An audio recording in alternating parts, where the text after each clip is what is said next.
So welcome to our YouTube channel teaching exam overload. दोस्तों, आज के सेशन के अंतर्गत आपकी जो सीटेट दिसंबर 2023 की क्लासेस चल रही हैं उसके अंतर्गत क्लास 6 एनसीईआरटी हिस्ट्री की नेक्स्ट क्लास है, जिसमें हम चैप्टर नंबर 9 को पढ़ेंगे, जिसका नाम है व्यापारी, राजा और तीर्थयात्री। तो आज का हमारा टॉपिक क्या है? व्यापारी, राजा और तीर्थयात्री, जो कि क्लास 6 एनसीईआरटी हिस्ट्री का चैप्टर नंबर 9 है। चलिए फिर सेशन को शुरू करने से पहले हमारी एक रिक्वेस्ट है कि हमारे चैनल को लाइक करें, सब्सक्राइब करें तथा ज़्यादा से ज़्यादा शेयर करें। चलिए फिर बिना किसी देरी के शुरू करते हैं। पहला इंपॉर्टेंट पॉइंट है कि रोमन में काली मिर्च को काला सोना कहा जाता था। तो रोम साम्राज्य जो होता था, रोमन साम्राज्य जो था, उसमें काली मिर्च को क्या कहते थे? काला सोना। प्रश्न पूछा सकता है कि रोमन साम्राज्य काला सोना किसे कहते थे? तो काली मिर्च को। दक्षिण भारत में ऐसे अनेक रोमन सोने के सिक्के मिले हैं जिससे यह अंदाज़ा लगाया जाता है कि उन दिनों रोम के साथ बहुत अच्छा व्यापार चला। तो दक्षिण भारत में कई रोमन के सिक्के के साक्ष्य मिले हैं, कई रोमन के सिक्के मिले हैं जो यह हमें बताते हैं कि हमारे उन दिनों रोम के साथ बहुत अच्छे व्यापार के संबंध थे। आगे देखते हैं। व्यापार के प्रमाण जो है वो हमें संगम कविताओं में मिले हैं। तो व्यापार के प्रमाण संगम कविताओं में मिले हैं। जो इसके पहले जो चैप्टर पढ़ा था, संगम कविताओं के बारे में बताया गया था, तो उसमें व्यापार के प्रमाण भी मिले हैं हमें। आगे देखते हैं। संगम कविताओं में मूवेंदार की चर्चा मिली है। संगम कविताओं में जो मूवेंदार की चर्चा मिलती है, जो कि तमिल शब्द है। मूवेंदार क्या है? तमिल शब्द है। इसका अर्थ क्या होता है? तीन मुखिया। तो मूवेंदार प्रश्न बन सकता है। मूवेंदार का अर्थ होता है तीन मुखिया, और यह एक तमिल शब्द है। इसका प्रयोग तीन शासक परिवारों के मुखियाओं के लिए किया जाता है। तो मूवेंदार का अर्थ है तीन मुखिया, जो कि तीन शासक परिवारों के मुखियाओं के लिए प्रयुक्त होता है, जो है चोल, चेर और पांड्य। जो है चोल, चेर और पांड्य, जो करीब 2300 साल पहले दक्षिण भारत में काफ़ी शक्तिशाली माने जाते थे। ध्यान रखिएगा, इंपॉर्टेंट है। मूवेंदार तमिल शब्द है, अर्थ इसका है तीन मुखिया। इसका प्रयोग तीन शासक परिवारों के मुखियाओं के लिए किया गया, जो है चेर, चोल और पांड्य, जो करीब 2300 साल पहले दक्षिण भारत की काफ़ी शक्तिशाली साम्राज्य माने जाते थे। आगे देखते हैं। इन तीन मुखियाओं के अपने अपने दो दो सत्ता केंद्र थे। तो इन तीनों मुखियाओं के अपने दो दो सत्ता केंद्र थे। एक तटीय हिस्से में होता था और एक अंदरूनी होता था। मतलब एक तटीय हिस्से में होता था बाहरी, और एक अंदरूनी सत्ता केंद्र होता था, और तीनों के दो दो होते थे। तो टोटल 6 केंद्र इंपॉर्टेंट हो जाते थे। इस तरह 6 केंद्रों में से 2 बहुत इंपॉर्टेंट थे। इन 6 केंद्रों में से 2 ज़्यादा इंपॉर्टेंट थे। मतलब 6 केंद्र इंपॉर्टेंट होते थे। इन तीनों जो साम्राज्य थे, चोर, चेर और पांड्य, इनके 2 केंद्र होते थे। एक कहाँ तटीय हिस्सा होता था, एक अंदरूनी होता था। और इन 6 केंद्र हो गए टोटल। इसमें 2 बहुत इंपॉर्टेंट थे, जिसमें से एक था चोलों का पत्तनम। एक चोलों का पोर्ट तो होता था पुहार या कावेरी पत्तनम। दूसरा पांड्यों की राजधानी मदुरै। दो जो इंपॉर्टेंट थे वो कौन थे? चोलों का जो पोर्ट था, चोलों का जो बाहरी हिस्सा सत्ता केंद्र था, पुहार या फिर कावेरी पत्तनम, और दूसरा पांड्य की आंतरिक जो राजधानी मानी जाती थी आंतरिक हिस्सा में, वह मदुरै। आगे देखते हैं। ये मुखिया लोगों से नियमित कर के बजाय उपहार की मांग करते थे। ये मुखिया क्या करते थे? ये जो तीनों मुखिया होते थे, चोर, चेर और पांड्य के, ये क्या करते थे? लोगों से नियमित कर नहीं लेते थे, बल्कि उपहार की मांग करते थे। आगे देखते हैं। अनेक संगम कविताओं ने उन मुखियाओं की प्रशंसा में कविताएं लिखी हैं जो उन्हें कीमती जवाहरात, सोने, घोड़े, हाथी, सुंदर कपड़े दिया करते थे। तो ये जो मुखिया है, ये नियमित कर लेते नहीं थे। क्या करते थे? उपहार की मांग करते थे। तो जो उपहार इन्हें मिलता था उसमें से कुछ हिस्सा संगम कवियों को दे दिया करते थे, जिससे जो उन मुखियाओं से की प्रशंसा करने के लिए ये एक संगम कवि कविता लिख लेते थे। क्योंकि ये उन जो उपहार होता था उसका हिस्सा अगर संगम कवियों को दे देते थे तो संगम कवि जो होते थे वे खुश हो जाते थे, और खुश होकर इन मुखियाओं की प्रशंसा में कविताएँ लिखते थे। आगे देखते हैं। इसके लगभग 200 वर्ष के बाद पश्चिम भारत में सातवाहन नामक राजवंश का प्रभाव बढ़ा। तो इसके लगभग 200 वर्ष के बाद पश्चिम भारत में सातवाहन नामक राजवंश का प्रभाव बढ़ गया। सातवाहनों का सबसे प्रमुख राजा गौतमी पुत्र सातकर्णी था। ध्यान रखिएगा, इंपॉर्टेंट है। सातवाहनों का सबसे प्रमुख राजा पूछा जा सकता है, तो कौन था? गौतमी पुत्र सातकर्णी था। इसके बारे में हमें इसकी माता गौतमी बलश्री द्वारा दान किए गए एक अभिलेख से पता चलता है। तो इसके बारे में जो जानकारी मिलती है वह इसकी माता गौतमी बलश्री के अभिलेख से पता चलता है, और ये अपने आप को दक्षिणापथ के स्वामी कहते थे। वह और अन्य सभी सातवाहनवाद शासक दक्षिणापथ के स्वामी कहे जाते थे। तो वही बात, ये अपने आप को दक्षिणापथ के स्वामी कहते थे।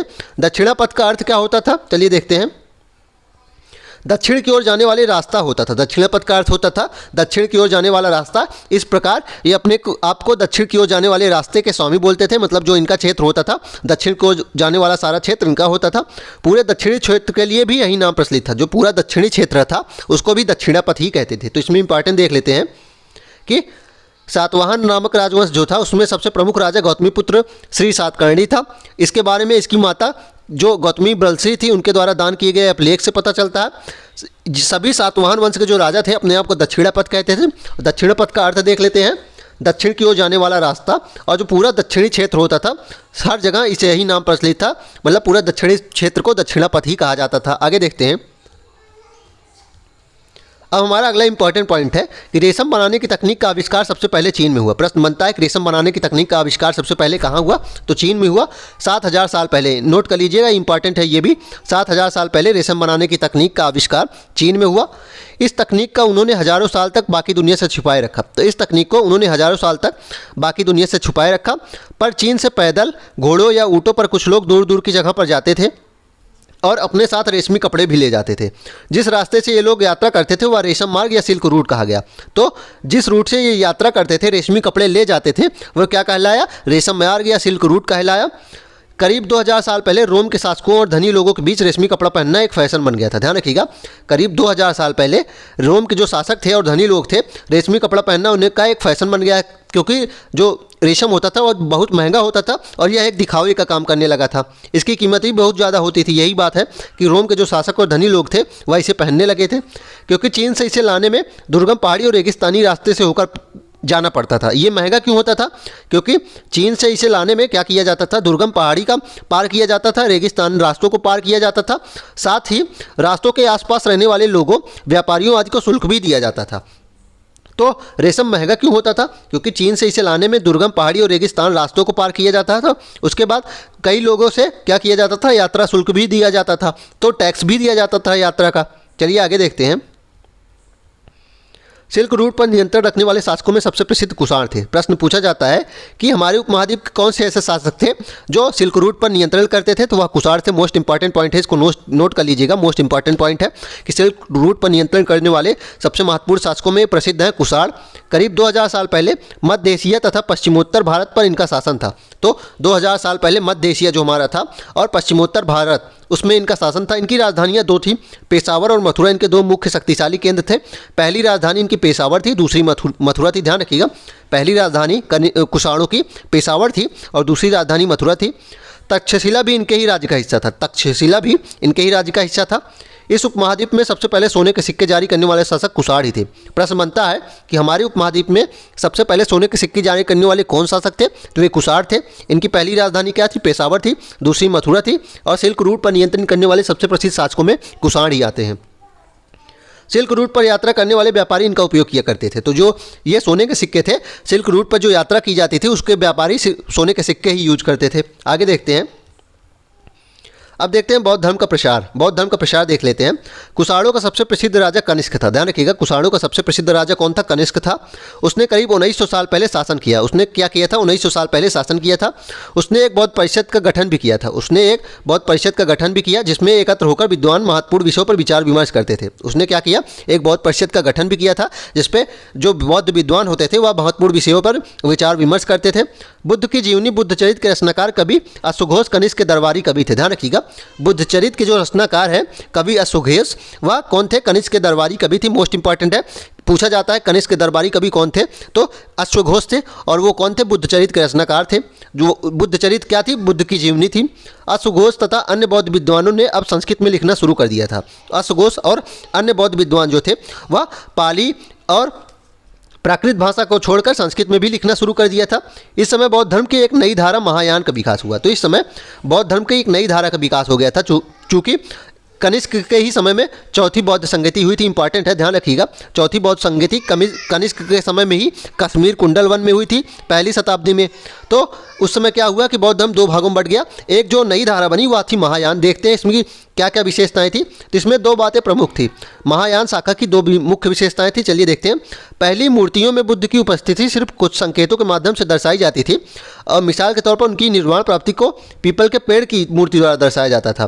पर अब बुद्ध की प्रतिमाएं बनाई जाने लगी। तो पहला परिवर्तन क्या हुआ कि जो पहले वाली शाखा थी, जो बौद्ध धर्म का प्राचीन रूप था, उसमें क्या करते थे कि बुद्ध की जो कोई प्रतिमा नहीं होती थी, बुद्ध को प्रतीक के रूप में दर्शाया जाता था। जैसे पीपल के रूप में दर्शाते थे, पद चिन्ह के रूप में दर्शाते थे, ऐसे दर्शाया जाता था। लेकिन अब क्या हुआ, महायान शाखा में पहला परिवर्तन क्या हुआ कि बुद्ध की प्रतिमाएं बनाई जाने लगी।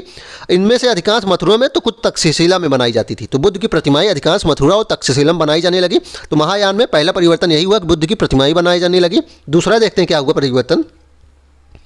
दूसरा परिवर्तन बोधिसत्व में आस्था को लेकर हुआ। दूसरा परिवर्तन जो हुआ बोधिसत्व में आस्था को लेकर हुआ। बोधिसत्व उन्हें कहते हैं जो ज्ञान प्राप्ति के बाद एकांतवास करते हुए ध्यान साधना करते हैं। तो दूसरा परिवर्तन क्या हुआ, बोधिसत्व में हुआ। बोधिसत्व किसे कहते हैं, जो ज्ञान प्राप्ति के बाद एकांतवास में रहते हैं और ध्यान साधना करते हैं, लेकिन ऐसा करने के बजाय वे लोगों की शिक्षा देने और मदद करने के लिए सांसारिक परिवेश में ही रहना ठीक समझने लगे। तो दूसरा परिवर्तन महायान शाखा का क्या हुआ कि बोधिसत्व के बाद, ज्ञान प्राप्ति के बाद वे एकांतवास में जंगल आदमी नहीं रहते थे, वो क्या करते थे, सांसारिक जीवन ही जीते थे, क्योंकि उनका ऐसा मानना था कि लोगों को शिक्षा देना भी हमारा ही काम है। धीरे धीरे बोधिसत्व की पूजा काफ़ी लोकप्रिय हुई। तो जो ये धारा बनी, जो महायान शाखा बनी, इसकी जो लोकप्रियता थी वह धीरे धीरे बढ़ती रही और पूरे मध्य एशिया में, चीन और बाद में कोरिया, जापान आदि में यह फैल गई। तो महायान शाखा कहाँ कहाँ फैली, मध्य एशिया में, चीन में, कोरिया में और जापान आदि में फैल गई। आगे देखते हैं।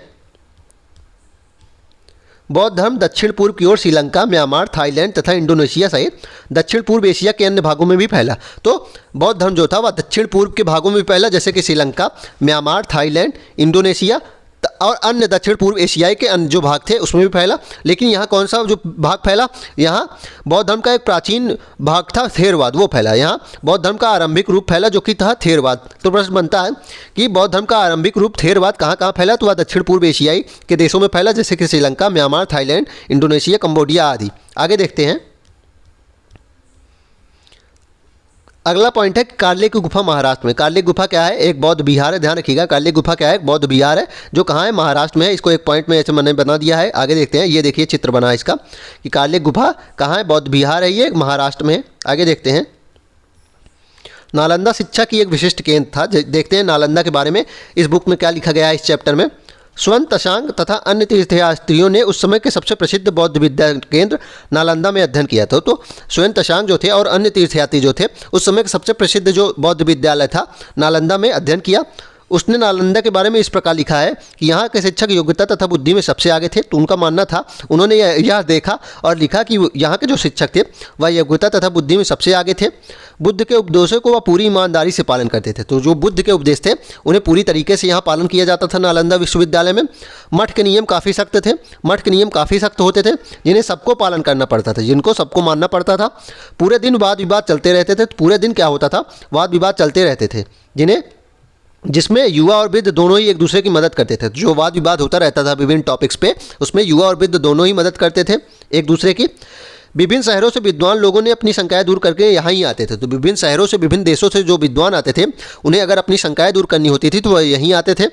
नए आगंतुकों से पहले द्वारपाल ही कठिन प्रश्न पूछते थे। तो लोग जो होते थे उनसे पहले द्वारपाल ही कठिन प्रश्न पूछ लेते थे और अगर उन प्रश्नों को अगर ये जवाब दे पाते थे तभी इन्हें अंदर आने की अनुमति मिलती थी, नहीं तो नहीं मिलती थी। तो इतना ज़्यादा देख लीजिए शिक्षा का कितनी क्वालिटी थी कि नए आगंतुकों से पहले द्वारपाल ही प्रश्न पूछ लेते थे कठिन, और अगर उन्हें अंदर तभी जाने दिया जाता था जब वे द्वारपाल का सही उत्तर दे पाते थे। 10 में से 7-8 सही उत्तर नहीं दे पाते थे। ध्यान रखिएगा, शिक्षा की क्वालिटी आप देख लीजिए कि वहाँ के द्वारपाल जो प्रश्न पूछते थे उसमें 10 व्यक्तियों में से केवल 7-8 उत्तर नहीं दे पाते थे, केवल 1 या 2 व्यक्ति ही उत्तर दे पाते थे। चलिए आगे देखते हैं। भक्ति देखते हैं क्या है। भक्ति भज शब्द से बना है। भक्ति भज शब्द से बना है जिसका अर्थ है विभाजित करना या हिस्सेदारी करना। तो इसका अर्थ क्या है, विभाजित करना या हिस्सेदारी करना। इसका मतलब क्या होता है, अपना एक हिस्सा हटा के अपने अंदर भगवान को समाहित कर लीजिए, यही है भक्ति। इसका अर्थ यह है कि भक्ति भगवान और भक्त के बीच में परस्पर एक अंतरंग संबंध है। मतलब अपना हिस्सा हटा के अपने अंदर भगवान को समाहित कर लीजिए, एक परस्पर संबंध बना लीजिए। भक्ति भगवान और भगवान के प्रति झुकाव है। भक्ति भगवत और भगवान के प्रति झुकाव है। आगे देखते हैं। भगवत का एक अर्थ यह भी है कि जो अपने ऐश्वर्य तथा सुखों को भक्तों के साथ बांटता है। भगवत का अर्थ क्या होता है कि जो अपने सुख और ऐश्वर्य को भक्तों के साथ बांट लेता है वही भगवत कहलाता है। यानी भक्त या भागवत अपने देवी देवता के भाग का हिस्सेदार होते हैं। तो भक्त या भागवत क्या होते हैं, अपने देवी देवता के भाग का हिस्सेदारी होती है उसमें। आगे देखते हैं। इसमें इंपॉर्टेंट यही है, भक्ति भज शब्द से बना है जिसका अर्थ विभाजित करना या हिस्सेदारी करना। मतलब कि भक्ति भगवान और भक्त के बीच में परस्पर संबंध है। आगे देखते हैं। हिंदू शब्द इंडिया शब्द की तरह ही सिंधु या इंडस से निकला है। यह शब्द अरबों और ईरानियों द्वारा उन लोगों के लिए उपयोग किया जाता था जो सिंधु नदी के पूर्व में रहते थे। ध्यान रखिएगा, हिंदू शब्द किन के लिए प्रयोग किया जाता था, जो सिंधु नदी के पूर्व में रहते थे उनके लिए हिंदू शब्द का प्रयोग किया जाता था। मोस्ट इंपॉर्टेंट पॉइंट है, प्रश्न बनता है कि हिंदू शब्द किसके लिए प्रयुक्त होता था। तो जो सिंधु नदी के पूर्व का जो क्षेत्र था, जो वहाँ के जो लोग रहते थे उनको हिंदू कहा जाता था। यही शब्द उनके धार्मिक विश्वास तथा सांस्कृतिक परंपराओं के लिए भी प्रयुक्त होता था। साथ ही यही शब्द उनके धार्मिक विश्वास तथा सांस्कृतिक परंपराओं के लिए भी प्रयुक्त होता था। आगे देखते हैं। शिव स्तुति से क्या थी? शिव स्तुति क्या होती है देखते हैं। शिव स्तुति की रचना किसने की थी? तमिल शिव भक्त अप्पार ने इसकी रचना तमिल में की थी। बहुत इंपॉर्टेंट पॉइंट है, प्रश्न बनता है कि शिव स्तुति के रचनाकार कौन है? तो तमिल शिव भक्त अप्पार, और इन्होंने तमिल भाषा में इसकी रचना की थी। यह शिव भक्त एक बड़ा भूस्वामी या वेल्लाल था। ध्यान रखिएगा, वेल्लाल जो मैंने अभी पढ़ाया था, तमिल जो क्षेत्र था उसमें 3 तरह के लोग रहते थे, वेल्लाल, उड़वार, और कौन रहता था? वेल्लाल, उड़वार और कड़ेसियार। लेकिन उसमें से वेल्लाल कौन होता था? जो बड़ा भूस्वामी होता था, जो बड़े क्षेत्र का भूस्वामी होता था, उसे वेल्लाल कहते थे। तो शिव स्तुति की रचना किसने की है? अप्पार ने की थी। यह शिव भक्त था। इसकी रचना शिव स्तुति की तमिल में की गई है, और यह क्या था? एक बड़ा भूस्वामी अर्थात वेल्लाल था। आगे लास्ट पॉइंट हमारा है विष्णु का वराह रूप मूर्ति। विष्णु का वराह रूप मूर्ति चलिए देखते हैं। एरल मध्य प्रदेश से मिली है। तो विष्णु की जो यह मूर्ति है वराह रूप की, इसमें कहाँ मिली है? यह एरल मध्य प्रदेश से मिली है। साथ ही इसमें मोस्ट इंपॉर्टेंट पॉइंट है कि यहीं पृथ्वी को स्त्री के रूप में दर्शाया गया है। यहीं पृथ्वी को स्त्री रूप में दर्शाया गया है। मोस्ट इंपॉर्टेंट पॉइंट है, पूछा जाता है कि पृथ्वी को स्त्री के रूप में कहाँ दर्शाया गया है? तो जो विष्णु का वराह रूप मूर्ति मिली है एरल मध्य प्रदेश में, वहीं पृथ्वी को स्त्री के रूप में दर्शाया गया है। चलिए इसी के साथ आज के सेशन को हम समाप्त करते हैं। आशा करता हूँ कि आपको ये सेशन पसंद आया होगा। अगर आप इसी तरह के अन्य सेशन भी देखना चाहते हैं तो हमारे चैनल को लाइक करें, सब्सक्राइब करें तथा ज़्यादा से ज़्यादा शेयर करें। साथ ही इसकी PDF भी अब बनकर लगभग तैयार हो गई है। 2 चैप्टर और बचे हैं, उसके बाद आपको PDF भी इसकी दे दी जाएगी। चलिए फिर इसी के साथ हम विदा लेते हैं। धन्यवाद।